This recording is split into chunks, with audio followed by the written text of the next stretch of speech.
HR issues can kill you. One complaint against your company can turn your world upside down. And you spend way too much time dealing with HR when you should be spending your time on making a profit. You should talk to Bambi. With Bambi, get access to your own dedicated US-based HR manager starting at just $99 per month. They get to know you and your business while providing HR expertise and the personal touch you need and want. They're available by phone, email, and real-time chat, so onboarding and terminations run smoothly. Team members reach peak performance, and your business stays compliant with changing HR regulations. And with Bambi's HR Autopilot, you'll automate important HR practices like setting policies, training, and feedback. HR managers can easily cost $80,000 a year, but Bambi starts at $99 per month. Schedule your free conversation today to see how much Bambi can take off your plate. Go to Bambi.com right now and type in Accelerate under podcast when you sign up. It'll really help the show. Spelled BAM, BEE.com. Bambi.com. Type in Accelerate.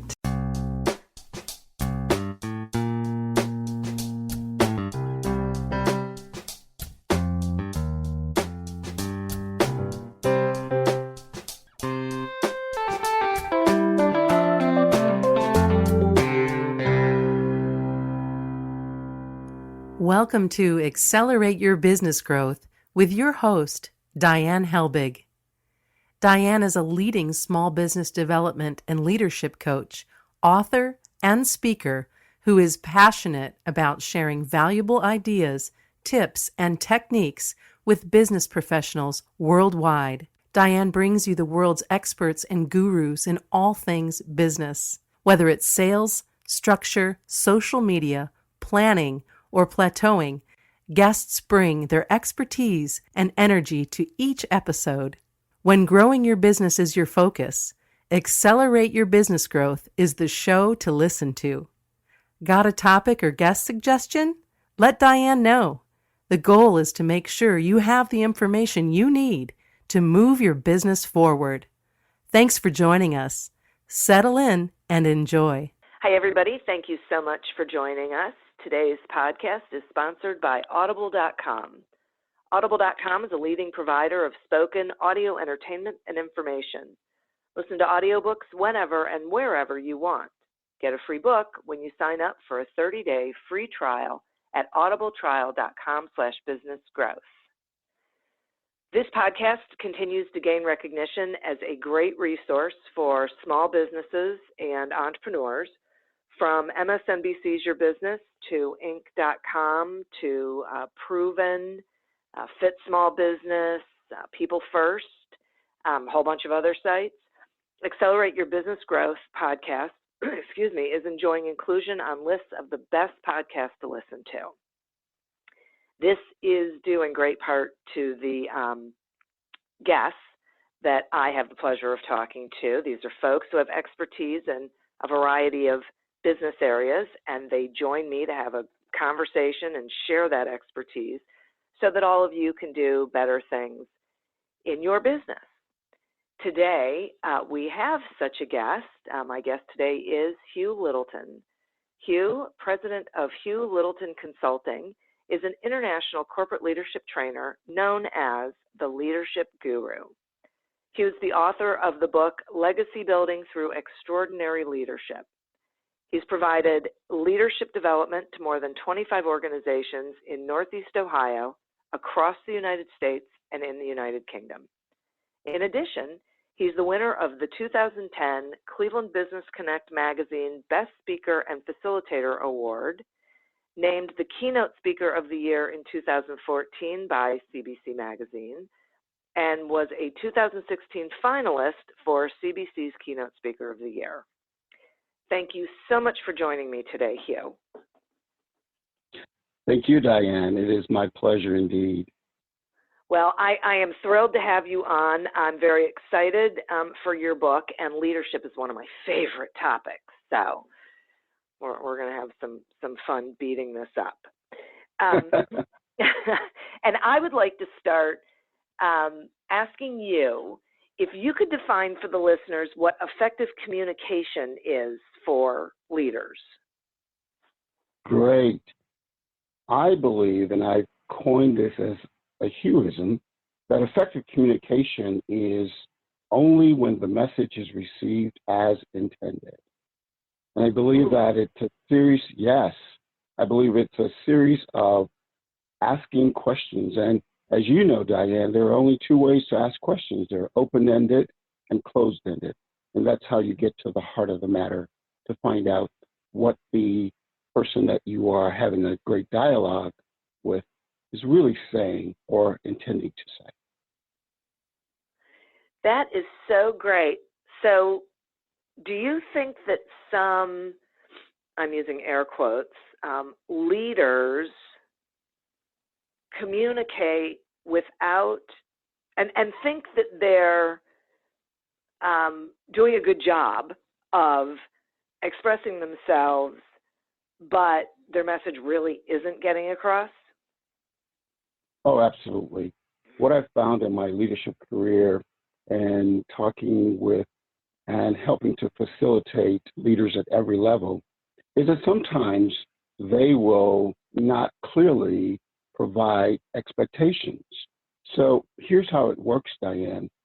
In terms of giving and receiving constructive feedback is what I promote versus giving and receiving constructive criticism, which is, of course, an oxymoron. Most leaders build you up to tear you down because they'll say, well, that's not what I expected. And so they forget that the onus is on them in terms of how did I articulate the message? And if I didn't articulate what my expectations were, then I was truly only giving and receiving constructive criticism by saying, you didn't fulfill what my expectations were. Oh, that's so interesting. Thank you. Yeah, it really is so interesting. I completely agree with you that leaders do not articulate expectations, and I don't think they might articulate them, but then they don't hold to them, whatever the consequences are. Like maybe they don't even say what the consequences are. So employees or people who are trying to follow that leader don't know what's real. It's like they don't know what is really expected of them because there's no follow through on the other side. Yes, Diane. I believe that leaders must be clear, concise, and succinct with their message. Because as you're saying, to hold them, I also believe that leaders must be accountable for what they are asking people to. And as in turn, they must also ask others to be accountable for themselves. So it looks like this when I talk about the word accountability. Accountability equates with the word ownership. So ownership is really owning your words. So if you said it, mean it, say what you mean what you say, and then follow through, which is a part of effective communication. So own your words, own your actions. Because if you're expecting people to do something, well, you've got to own how you articulate that. As well as if someone says, yes, I get it, then you expect them to follow through in a concise way. So owning their words, owning their actions, but here's the last really great caveat, owning the process. Because once you say, okay, got it, then you've got to own the process and follow through to completion. And that's where accountability is ownership, but with ownership comes responsibility. But with responsibility, because I handed it off to Hugh Littleton, my subordinate, I also expect Hugh Littleton to be accountable for that action to be completed. Yeah. Right. So does that, so that's interesting for me because I'm listening to that and the word micromanager is coming into my head. Right? Because these are people who never let the person take accountability for what it is the leader expects them to do. Absolutely. which leads me to another part of great leaders in a progressive state. I believe there's a paradigm shift, Diane, in terms of traditional leaders and non-traditional leaders. And so non-traditional leaders will often not allow people to accept full responsibility. So there's not a handoff, which is a part of delegation, because micromanagers have a difficult time with letting go. And so, yeah, progressive leaders, they don't have a problem with saying, I'm going to equip you with the skills, watch this, Diane, the resources and the tools to be effective. So I'm going to hand this off to you. And once I see that you really got it, then I'm going to let it go. Yeah. And now you own it. It's so great. One of the best, right after college, I had one okay manager and one who was fabulous. And when I started working for the fabulous one, Dave, I would go to him and I'd say, hey, here's what I'm thinking about doing. And one day he looked at me and he said, Diane, just go do it. You don't have to keep coming to me and telling me what you're going to do. I trust you. Yeah. Just go do it. And we'll, if there's anything like really, really big, okay, but just go. You can tell me about it later. You can tell me what you did later. And it was so empowering. And one day we were walking to a meeting and he said, do you know what makes me a good manager? And I said, no, what? And he said that I have people like you who know what they're doing, so I don't need to know everything. Yes. That's a pretty strong ego. Yes. and to your point, Diane, when I taught delegation skills, there's a 7-step process for delegation. And the first step you just mentioned, I'm going to give it to you. But I do want to know, if you understand and if I see you do it well. So you moved widget A to place B, great. Yeah. But once you get to level 7, step 7 we call it, then I don't really need to know that you did it. I'm going to presume you absolutely accomplished exactly what it is. Yeah. So there's a trust, and that's a big word with leaders. There's a trust issue with delegation. I trust that you're going to complete it. And that's what your leader did. The leader had to trust that you would complete exactly what you said. Got it. I can do this. Yeah.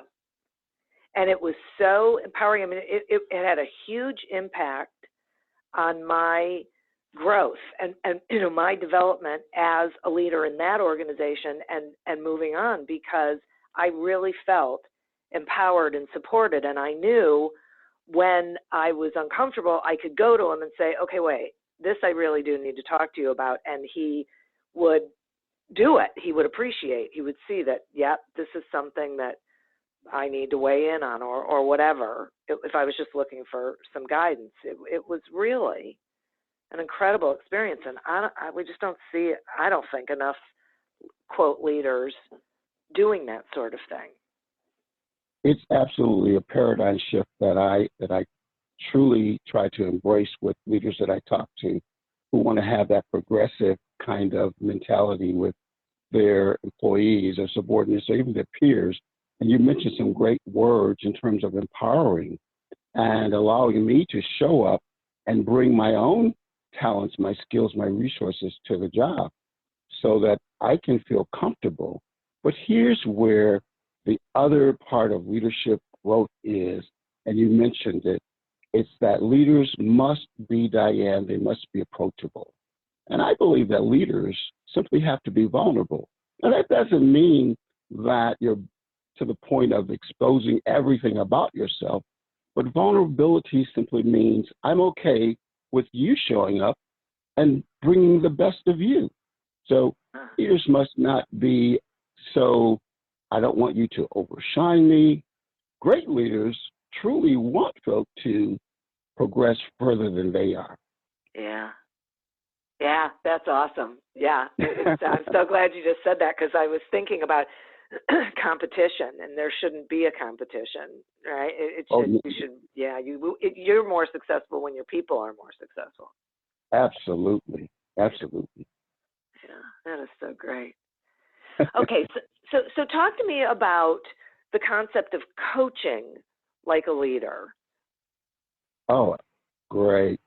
When it comes to coaching, and as you already know, Diane, I'm a certified registered corporate business coach with WABC. Yeah. Coaching is a concept that most people, they really get it kind of tied in with mentoring, but there's a vast difference in coaching and mentoring. So coaching is not about telling. When you begin a process of telling and directing, that's not coaching. Coaching is a series of questions that simply drive to the heart of the matter. I found in my leadership journey that when people come to you and ask questions, which some leaders have a propensity to have problems with, but as you say, your leader allowed you to come and ask questions to make sure that you're going the right directions. It's really I want confirmation, am I going the right way? So coaching is about relationships. And I tell leaders that if you don't have a rapport, a relationship with your individuals, then it's going to be really difficult to have a coaching experience. So coaching is also about making sure and ensuring that you allow people to steer their own car, watch this, come to their own resolve. And so, in other words, let people get into the driver's seat. As a leader, we want to take the wheel. We want to sit in the driver's seat. We want folk to get in the back seat, and I'll take you where you need to go. But that's not allowing people to grow and perform at their highest level, because performance really does matter.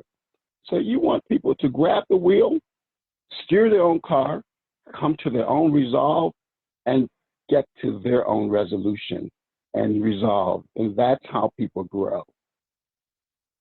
That's awesome. I love that. It's funny because you say that and I think, yeah, some people think that leadership means that they have all of the answers and that they are in control and they are just directing people to do things without any ownership, without any accountability, as you were talking about, and that's what makes them really good leaders, but it's not. No, absolutely. Leaders really do have to let go. That's that delegation coming back into the fold, but also allow people to show up and bring their talents. Let them shine. Let them be their true, authentic. I call it being your authentic self. Yeah. And when you allow people to be their authentic self, wow, Diane, that's when people feel. And here's another concept. Leaders should not think about motivating, because motivation, I know this is going to be a tricky one for some listeners, because most people have grown up with the idea that, oh, I can motivate my people. That's a misnomer. You can only inspire, because motivation is from within. So leaders who really are great coaches, they develop a concept of creating an environment where people feel motivated, they feel creative, and they feel that they truly can bring their whole self, their authentic self, to the job. Boy, I love that. Thank you. You know, I was talking to somebody yesterday and I said, part of the reason why I like doing this podcast is because I always learn something, right? At least one thing. There's always like a light bulb that goes off over my head. So I know the same thing is happening for my listeners. But that is, I love that motivation comes from within. You can inspire people, but they motivate themselves. That is, I'm with that. I really hope people embrace that, because that it is a paradigm shift, but a really important one for then how you interact with people. Wow. It absolutely is. Wow. Thank you. Okay. So I sort of want to flip it to the other side of things, which is conflict. Okay. Yes. So there are times when people have to handle conflict, and it seems like a whole lot of people don't like to. But, yes, you know, so are there best practices for handling difficult situations and difficult people? Yes. So for your listeners, I'd like to first give them a concept of what conflict really means. Conflict is different for different people. So if we were to review what it means for some, it means involving confrontation, or it may mean opposing opinions, or it may even mean strong emotions, or people are staking in the ground, and so this is a high stake for me. But for others, it may be just, well, that was just my opinion. It was my perspective. It's my personality. So, one person may go into their conversation feeling that I've got to win. Another one saying, well, I just wanted to express my viewpoint. So conflict in and of itself is likened to a gadfly. Most leaders feel that, I can bring Hugh Littleton into the organization and he'll get rid of all the conflict. No, it won't happen. There's no magic wand. Yeah. But there are steps in terms, there's not a magic wand. It's going to continue. But where the problems lie are on several different things that leaders really have to recognize and be aware of, that unhealthy conflict, if not managed and escalate, and it spins off into results of some lasting kind of damage to either the relationship or even within the organization internally, can be devastating. So they have to watch out for what's happening with relationships. Are there territorial kind of boundaries? Are principles misspoken? Are there positional kind of things that are going on? And they really have to watch out for unhealthy kind of unequal treatment, and maybe a lack of recognition. Someone just didn't feel like what my words didn't matter. Huh. So I like to think about making sure that people understand that whole vast outlook of what conflict really, really is. Okay, so if I'm hearing you correctly, conflict isn't necessarily bad. It's more of what's the word I'm looking for? There's a Yeah. I can picture it in my head. It's just not coming to me. If I would say what I think you might be intending to refer to as conflict is really good. It's okay to have conflict. It's healthy. It's about going back to your very first question, Diane, that is, how do we communicate? Yeah. And allowing communication to be likened to a game of tennis. And I always ask people, they say, well, I don't play tennis. I'll say, well, have you ever seen tennis? Do you know about the sport? And they'll say, well, I have seen it. Well, it's likened to a volley. It's allowing people to serve the ball or to speak. But remember, there's a net. So once the ball goes over the net, then you become the listener. And the metaphor is that if I speak, I must allow the other person to catch the ball or serve it back to me. But first, they must receive the message to be understood as intended, and then they have to share what their thoughts are about that message. And once you get that great volley, because here's where leaders have a propensity also, they'll stop you in mid-track. And therein lies the conflict. Well, if you're going to say, well, I think I know what you're going to say, Hugh. No, you don't. You sever the conversation, you sever the relationship, and here's where conflict lies. I want to paint a metaphor for your listeners. Imagine an iceberg. That in an iceberg, there's a tip that is above the waterline. That's the 15%. That's the business level. That's really the part that most people see. What they don't see is how your dialogue and your impact and your leadership impacts them from beneath the surface. And that's 85%, Diane. That's your values, your beliefs, what you stand for, and your thoughts. And that's where conflict really manifests, beneath the waterline. So you have to understand, I may never say it to you, or speak it to you, but man, that impacted me, what you did. Yep. Wow. And it totally impacts the relationship moving forward. Absolutely. But there's some things and some steps that I offer in terms of how to get to resolution. And it's a 5-step process, if I may share with you. You may, but let me take a sponsor break first because I don't want to have to cut you off in the middle of them. Okay. Yes. Accelerate Your Business Growth podcast is happy to be sponsored by Audible.com. Audible.com is a leading provider of spoken digital audio entertainment and information. They have over 150,000 titles to choose from, and you can listen to them on any device, including whatever you're hearing us on right now. If you sign up at our link, which is audibletrial.com/businessgrowth, you get 1 free audiobook and a 1-month trial of the service. Some examples of books you can listen to on audible.com are 80/20 Sales and Marketing by Perry Marshall and The Go-Giver by Bob Berg. So visit audibletrial.com/businessgrowth, explore the books that are of interest to you, and receive 1 free audiobook when you sign up for the trial. Today we're speaking with Hugh Littleton about effective leadership. So thanks for letting me do that, Hugh. Go ahead and share the 5 tips. Again, thank you so much, Diane. Here are some 5 tips for, I say, resolutions or solutions or getting to having a great conversation. One, first is evade. And it sounds like you're not going to do anything about it, but evade for me is focusing on your perspective, not the other one. But evade is viewed as an assertive and kind of uncooperative method, but it allows you to step back and not shoot from the hip. And then secondly, negotiate.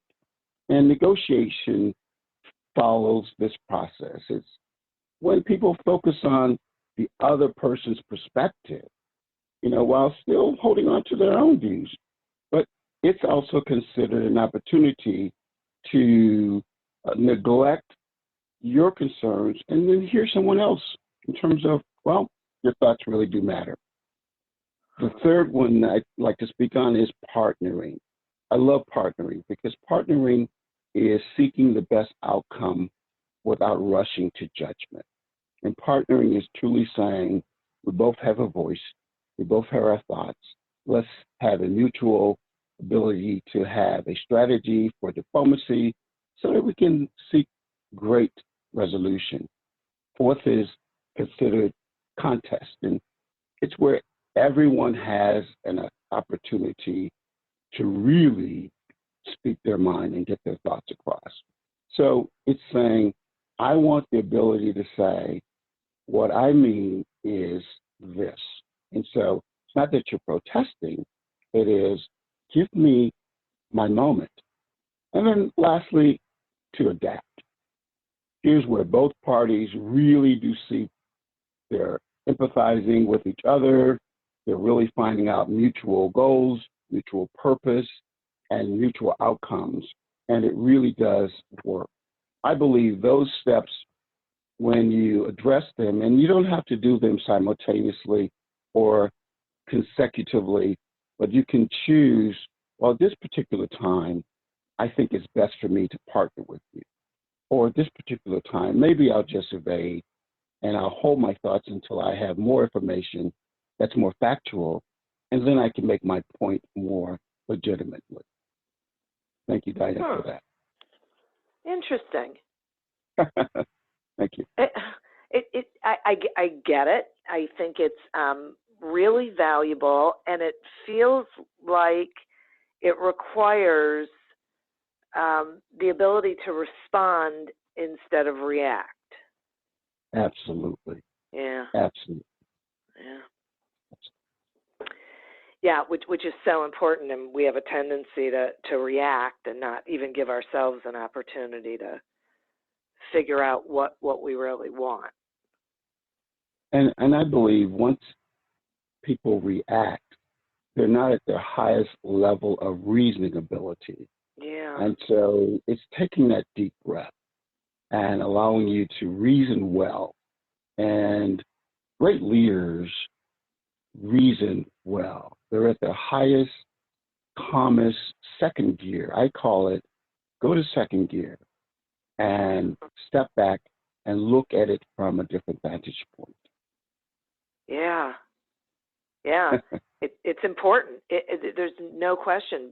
And another thing I was thinking of when you were saying that is you have to really be clear about what you want, because sometimes what people, they think they want a particular outcome, but what they really want is to win, right? They're like a right fighter. They want to win, not necessarily have the best possible outcome for the organization or everybody involved, whatever's going on. Yes. And to add just to that great point, Diane, is I want your listeners to really get this. It's important for folk who are under leadership that may not be as progressive, that once they do have that opportunity to speak, here's where it's important to get this message. When you articulate your thoughts and ideas, you must be able to sell those thoughts and ideas. We're not saying become a salesperson, but every time you speak or open your mouth, you really are selling your thoughts and ideas. And so therefore, it must go back to my concept of be clear, be concise, and be succinct. I call it operating and speaking in sound bites, that if you articulate it, overshoot it, I might not get it. But if it's clear, concise, and succinct in a 30-second elevator pitch, here's what I mean, people get it. That's awesome. Thank you. Okay. Yeah, this is really incredibly valuable, and it's valuable in my mind for anybody in any position in any organization. So even if you don't have that leader title, this is really great information for communicating effectively so that you're able to operate at your best. Absolutely. Absolutely. Yeah. Yes. Mm-hmm. Yeah. Talk to me some about the golden rule for leadership success. What is this theory, and what, give me an idea of what this concept is really all about. I love this one. The golden rule has been another kind of a misnomer, and I love the golden rule, Diane. It is, however, one that has a misconception, because most people will say the golden rule is to treat others as you want them to treat themselves. But here's what happens with that golden rule. God bless those folks that live under that, and it's okay. But the golden rule has a concept of one size fits all. Yeah. And I found that, Diane, I found that when I go into organizations, most leaders want to say, Hugh, I love that golden rule. Tell them about that. And I say, well, I can tell them about it, but it's not a concept that really gets to treating people the way, watch this, listeners, the way they want to be treated. Yeah. Most people want you to treat them the way they want to be treated. So leaders, it's imperative. It's another imperative that I talk about in terms of meeting people where they are.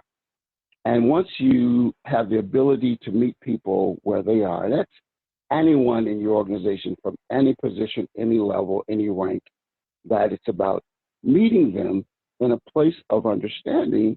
And so I say, don't use a $5 word for a 50-cent message. Use that 50-cent message. If that's what gets to that level of, man, the message is now being received as intended, that's where you have to go. I also find that the golden rule is likened to that probably if you say something that is not a good thing, well, 75% of the people that hear that may be turned off. Now, 25% are going to love it. But would you rather live in a world where 25% of your people are impacted in a way, or that 75%? I prefer that I impact that 75%. And I can work around and get to the 25%. So again, it's about that conversation. Here's a concept, Diane, I love to just interject very quickly. Sure. Especially when it comes to the golden rule of leadership. Find the needle in the haystack. Yeah, because the needle in the haystack is finding out what makes Hugh Littleton tick. The needle in the haystack is, what's my driver? What's my inner motivation? Going back to that word. And then also, what's my value proposition? And what's my purpose? The golden rule may not always allow you to get to that perspective with individuals. Yeah. Right, because you're looking at it through your own window. So now I have to share my Howard story. So the first boss that I had out of college, the one who was okay, this is why she was okay. I was running a department, and I came in through the back door and walked up to my office. So everyone's back was to me as I was walking to my office. So every morning I would come in and I would walk up to my office and go in there and not bother anybody. And my boss called me in her office and she said, Diane, Howard thinks you don't like him. And I said, okay, why would that be? Because you don't say good morning to him when you come in. And I thought, this is ridiculous. He's got a quota to meet. He's working. I'm coming up behind him. I don't want to interrupt him. And I just thought it was ridiculous. And she said, when you're in leadership, you have to deal with people based on who they are, not on who you are. Mm. And that was a long time ago, and I still remember that. Because it had such an impact on me. And then I just started saying good morning to Howard every morning, and it turned him around. He felt good, right? And it was skin off my nose, and it didn't impact his. It probably increased his performance, actually. It probably did. But that's exactly what occurs. That was a perfect story. Thank you for sharing that. Oh, sure. Yeah. I mean, it really had a huge impact on me. So, because, wow. I had never, I just thought, well, come on, get over it. But you have to respect that people have needs and they aren't necessarily the same as yours, and it doesn't make them wrong.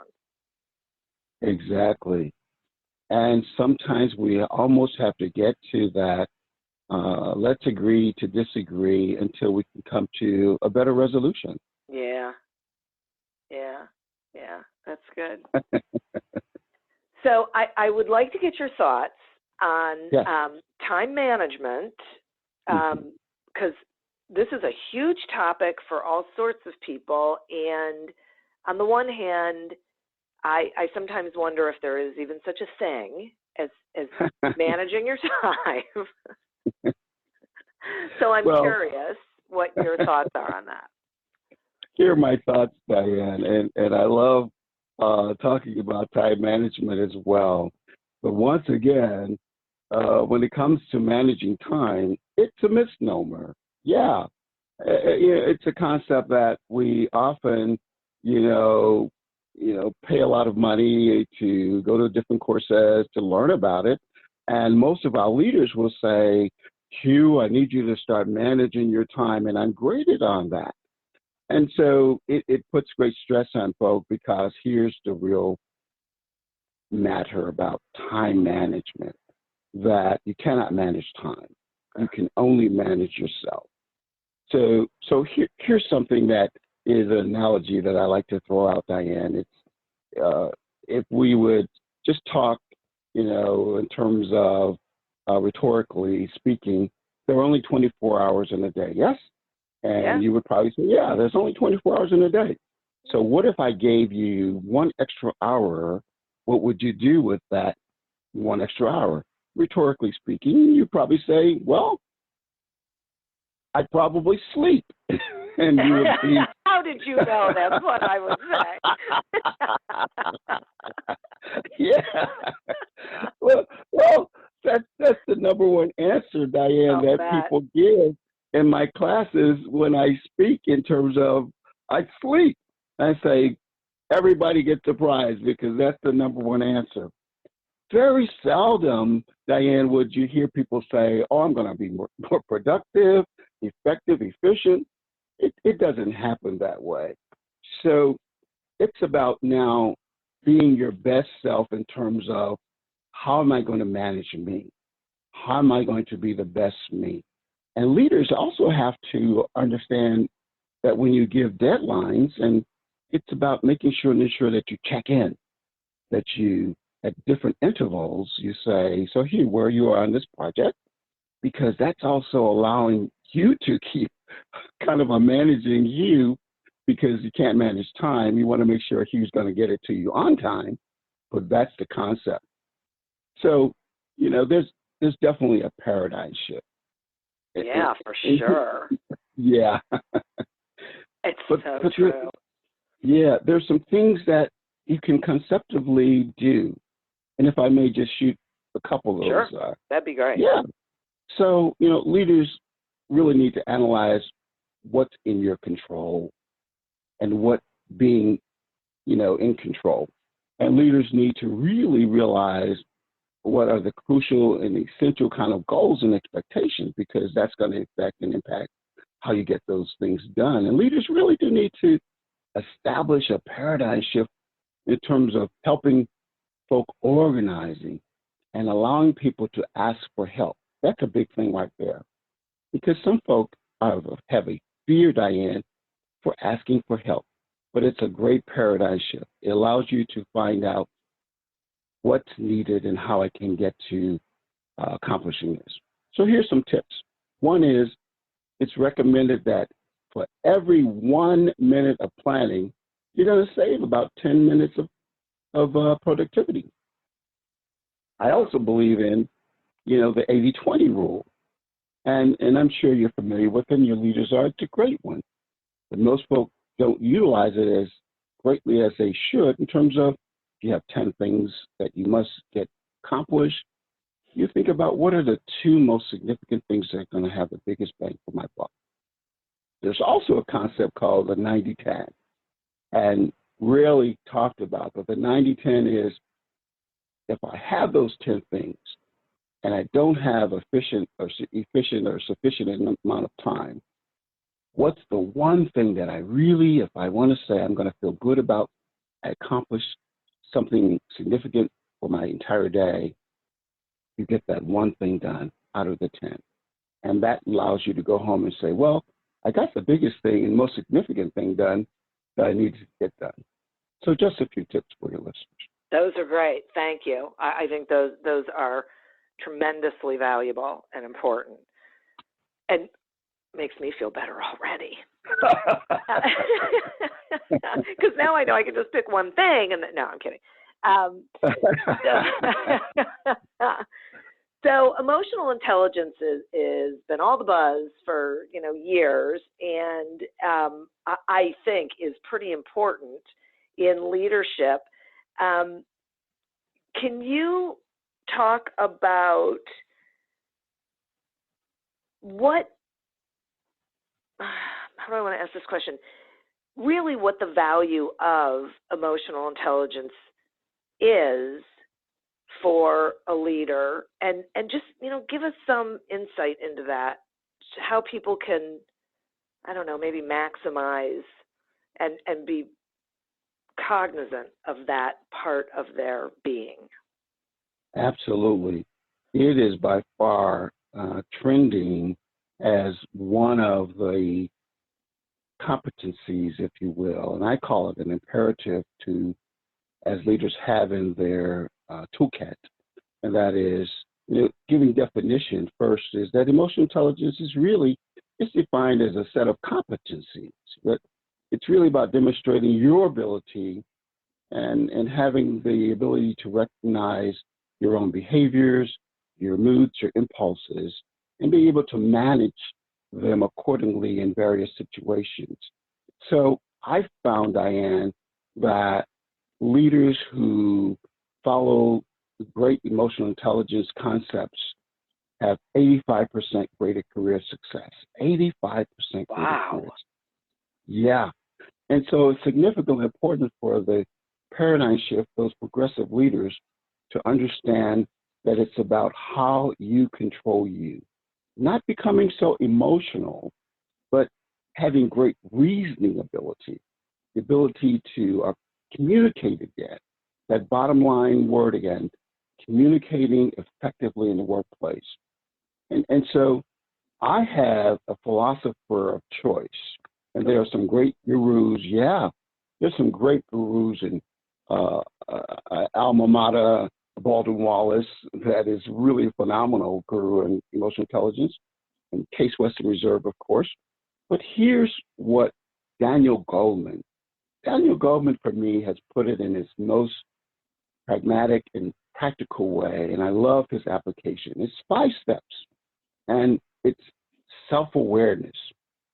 Being self-aware simply means understanding who you are, understanding my limitations, my strengths, my advantages, my ability to reason or not reason as well as I should.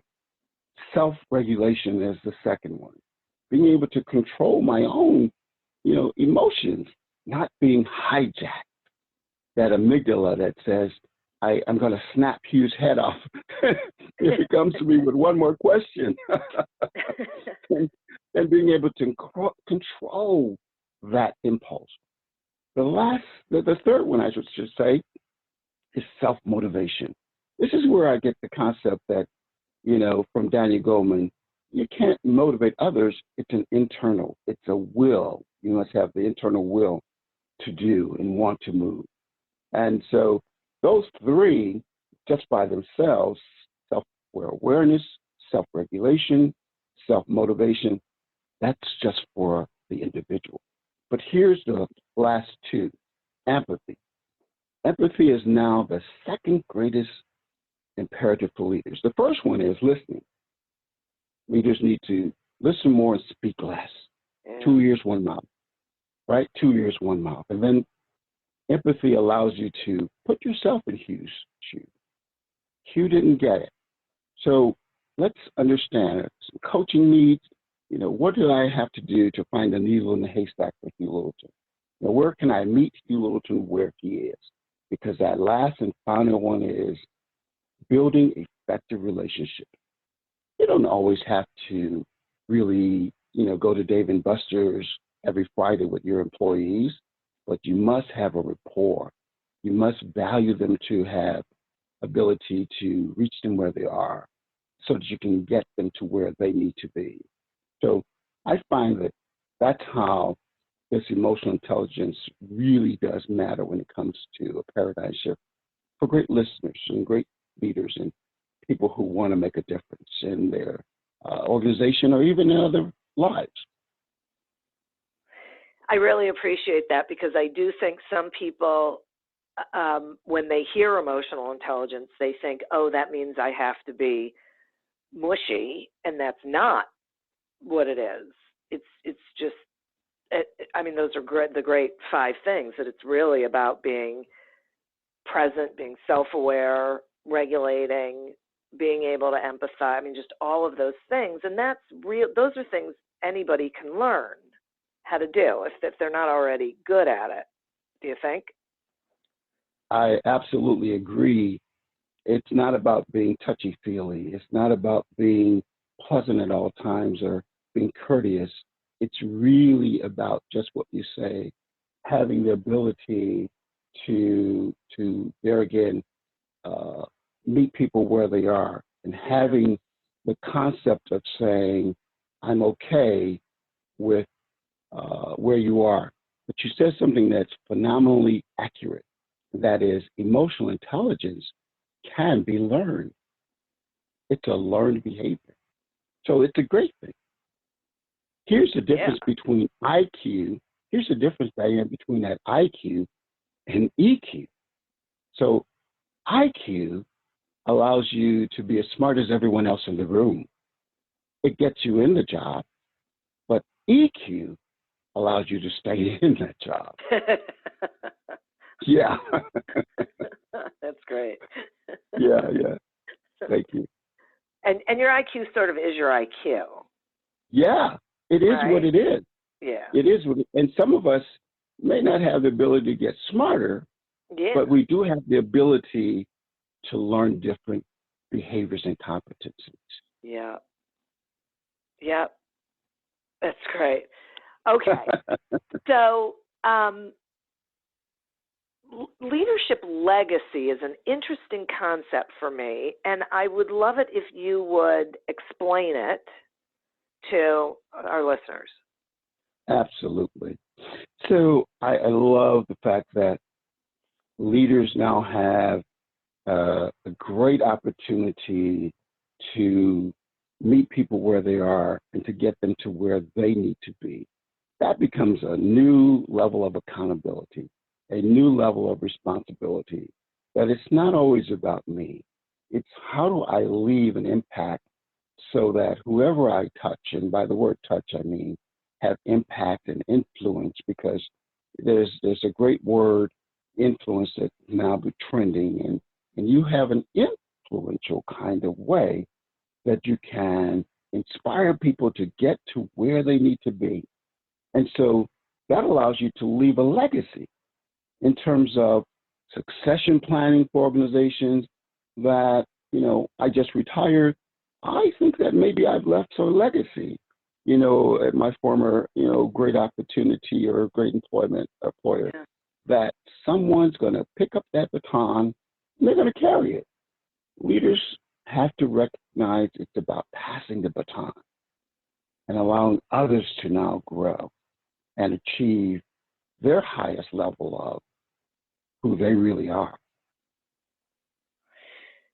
So that goes along with being able to be vulnerable and and encourage people to be their best selves. Absolutely. Yeah. And I give leaders these concepts, and they're only 5, in terms of to remember: be the best effective communication person you can.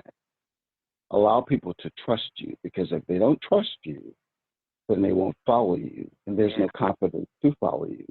And then create an environment of commitment, because once people buy in and they are committed, things change in organizations. They also change in the individual. And then allow people to understand that you must, watch this, Diane, this is great for listeners, you must follow the process. Because the last concept is, what's the result that I want to achieve? And it's about getting to the goals. And how do I get to those goals? And how do I achieve what is to be accomplished? Nice. That's great. Thank you. Thank you. Thank you. Thank you, Diane. Hugh, I so appreciate you spending time with me and providing all of this incredibly great content. This is one of these episodes that people will listen to over and over again, because they'll pick something up out of it each time they listen to it. Like they'll grab onto something and want to do something with it. So thank you so much. Diane, thank you. It's been a privilege and an honor to chat with you. It's just wonderful. You're such a great influence on me personally. So thank you. Oh, thank you. Thank you. Will you tell my listeners how they can get your book and get in touch with you and what you've got going on? Absolutely. So my book, Legacy Building Through Extraordinary Leaders, can now be found on Amazon. So it is trending on Amazon currently, and you can get in touch with me through my website, www.hjlleadershipsolutions.com. Terrific. Thank you. And Thank you. I always like to thank the listeners, because they're why we're here, as well as our sponsor. Get a free trial and a free audiobook by going to audibletrial.com/businessgrowth. Continue to prosper and be curious. And until we meet again on another episode of Accelerate Your Business Growth, goodbye and good day. Hi, my name is Sarah, and I want to tell you about my podcast called Can I offer you some feedback? I'm a business consultant and executive coach with over 20 years experience in change management, leadership development, and naturally providing feedback to high performers. My podcast is for those of you who have a complicated relationship with feedback, whether giving, receiving, avoiding, or seeking. Feedback is essential for our development. In each episode, you'll hear from real people across industries with their ideas, perspectives, and best practices on feedback. I'll also be sharing business bites with you, simple explanations of organizational tools, management techniques, and leadership philosophies that will help you and your businesses thrive. You can listen to Can I Offer You Some Feedback on your favorite podcast app or learn more at evergreenpodcasts.com.